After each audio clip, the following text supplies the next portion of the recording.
kalau saya baca yang pertama secara psikologi politik, pembacaan saya ini adalah konfirmasi ketakutan yang luar biasa dari Presiden Jokowi jelang lengsernya tanggal 20 Oktober. Ya. Kenapa? Ya karena periode yang pertama dulu nggak ada masalah, nggak ada gerakan berani mati di 2019 yang lalu ya. Kenapa? Karena dia sebagai incumbent juga ikut pilpres lagi dan dia punya ya otoritas untuk menentukan siapa yang menang, jadi dalam kendali tetap aja menang kan, jadi tidak ada ketakutan. Hari ini kan ketakutannya itu adalah dua. Satu, dia lengser nggak bisa nyalon lagi. Yang kedua, penggantinya belum tentu ada pada kewenangan dia. Penggantinya ya. Maksudnya bisa saja ya Pak Prabowo sebelum dilantik ya kita hormati Pak Presiden ya kan, ya beliau memberi arahan. Tapi kalau setelah dilantik kan beda psikologi politiknya. Dia yang pegang tongkat komando. Ya.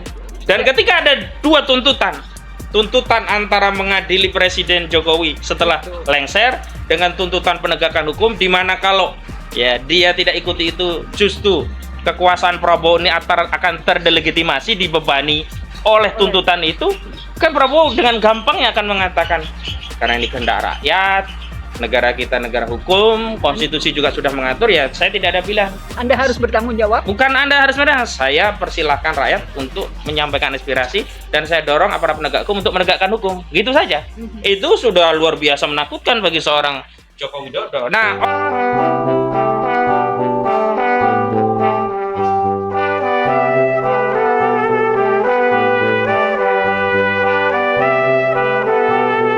Assalamualaikum warahmatullahi wabarakatuh. Waalaikumsalam Ya, warahmatullahi wabarakatuh. alhamdulillah senang bertemu dengan Mas Ahmad Hosinuddin kali ini. Ya, kali ini kita akan membahas informasi terkini, ya, yaitu pada 9 hari lagi, yaitu tanggal 22 September 2024 ini, ada info akan ada namanya pasukan berani mati.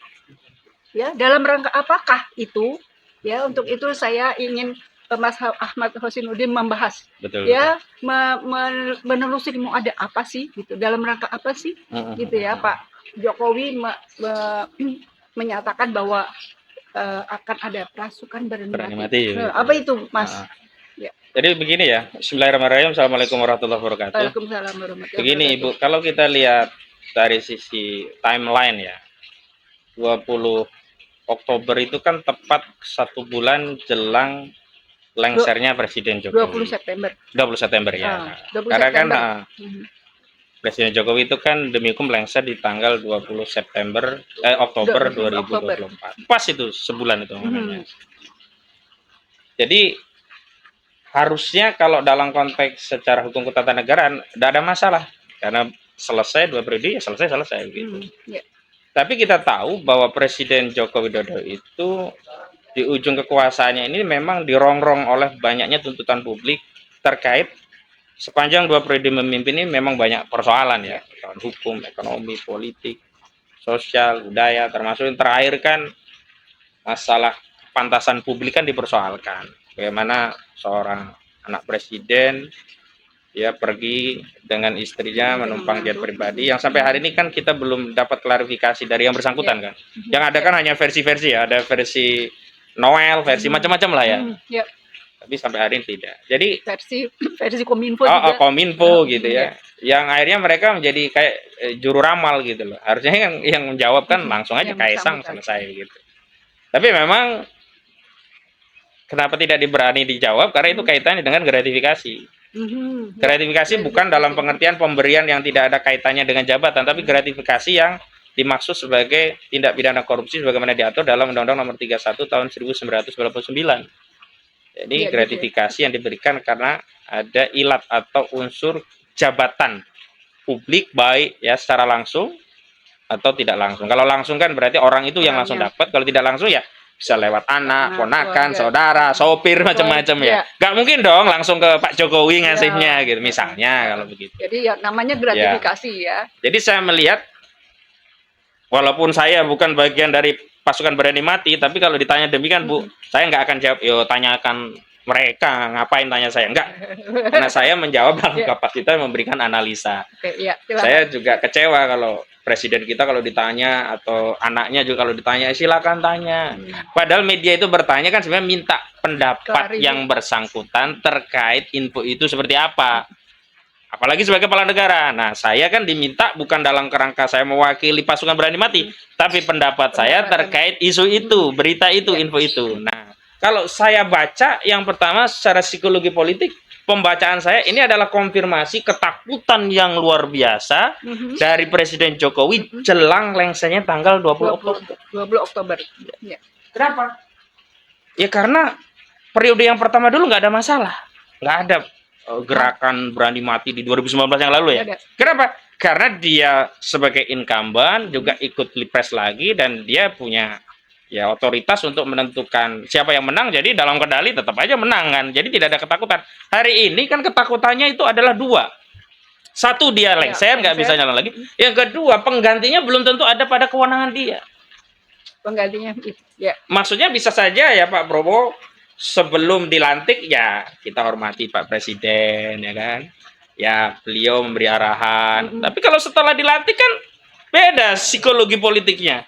Dia yang pegang tongkat komando. Ya.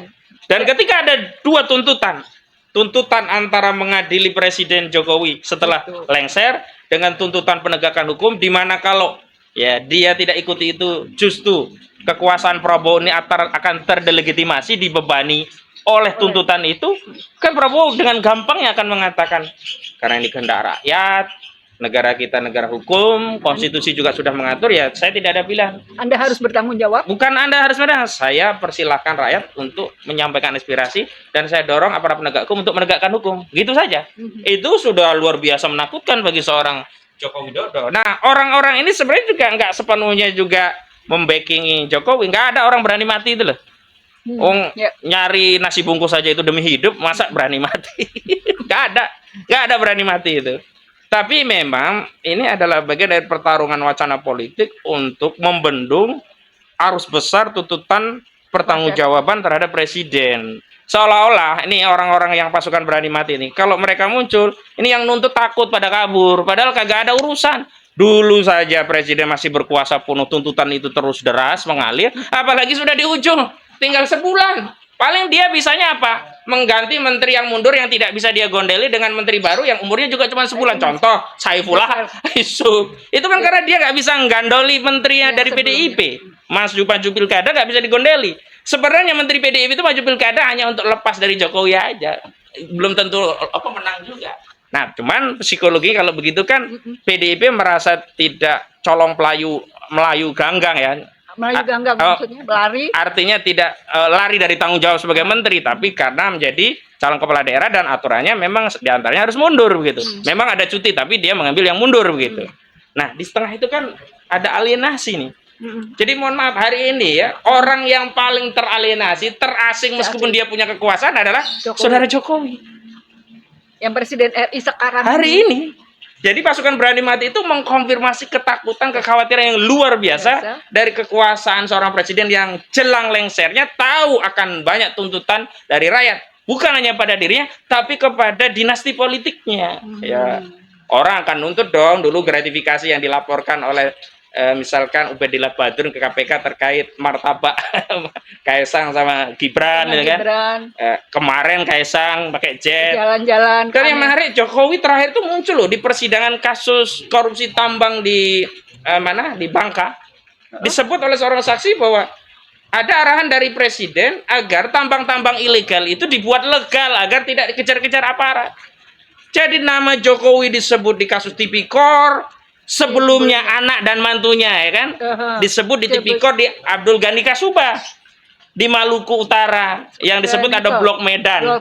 Ya, di Halmahera Timur kan tambang punya Kahiyang Ayu sama suaminya sama Bobby. Kalau versi saksi saat itu punya Bobby, tapi versinya Abdul Ghani Kasubah itu punya Kahiyang Ayu, sama saja lah Blok Medan dia gitu juga. Loh, ini kan catatan, nggak mungkin masyarakat diam, apalagi di tengah kita bayar listrik berat ya, beli bensin berat, beli beras mahal, sembako mahal. Oh kok enak-enakan nih, anak-anak presiden enak-enakan kalian. main-main, naik pesawat, makan roti 400.000. 400.000 bagi rakyat itu sebulan makan itu, Bu. Beli stroller buat bayi yang akan datang 20 juta loh. Tuh, di Amerika. Juta. Ke Amerika lagi. Ini bukan masalah kecemburuan, tapi karena faktor kekuasaannya disalahgunakan. Kalau dia bukan anak presiden, nggak mungkin dapat tumpangan itu jet. Dan tiba di Bandara Soekarno-Hatta tanpa melalui imigrasi. Imigrasi, waduh, berarti nggak ada pajak masuk negara dong. Langsung dijemput kan? Langsung dijemput. Iya, jadi ini orang-orang ini juga memanfaatkan situasi. Dia juga nggak setia pada presiden yang mau lengser. Dia mencari proyek juga gitu. Siapa tahu adalah. Ya nggak dapat nasi bungkus, dapat ya tali bungkusnya juga nggak apa-apa, kira-kira begitu. Jadi ini konfirmasi ketakutan yang kedua, bukan yang konfirmasi ketakutan yang luar biasa. Jadi ada orang yang super takut sekarang. Ya, yang kedua hilang logika dan nalar untuk melindungi diri. Udah nggak reasonable loh. Memangnya kalau ada 1.000 pasukan berani mati, hukum itu nggak bergerak? Ya enggak lah, hukum itu berangkatnya ada norma, ada pelanggaran pasal, ada unsur-unsur terpenuhi, jalan. Nggak peduli mau 1.000 berani mati. Contohnya Gubernur Papua dulu dari Partai Demokrat, itu kan udah di backup banyak itu. Lama-lama menipis nasbungnya, kata Pak Mahfud kan cerita nasbungnya lama-lama nipis, akhirnya diambil juga, dicokok. Sekarang jadi, berapa lama dia mau berani mati itu? Ya paling sehari. Saya juga nggak yakin itu terjadi. Besok kita lihat saja itu.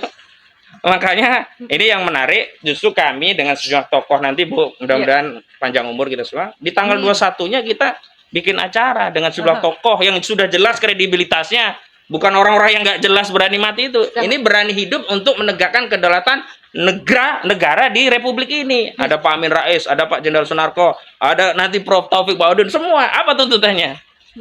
Presiden ketika lengser, seret ke pengadilan, proses hukum. Iya. Artinya wujud dari tanggung jawab selama 10 tahun setelah melakukan kerusakan di berbagai lini. Betul. Oke, ya itu ya. Jadi kita tunggu 9 rencananya 9 hari lagi ya. Tapi kita 8 hari sehari sebelumnya bikin acara duluan. Kita bikin acara duluan. Ya, ini semuanya adalah dalam rangka menegakkan moto kami Veritas Probitas Justisia. Ya. Saya rasa begitu. Terima kasih Pak Mas Ahmad Khosinudin. Ya. Senang sekali semuanya menjadi lebih jelas ya mengenai isu yang terkini tadi. Oke. Ya. Veritas. Assalamualaikum warahmatullahi wabarakatuh. Waalaikumsalam warahmatullahi wabarakatuh.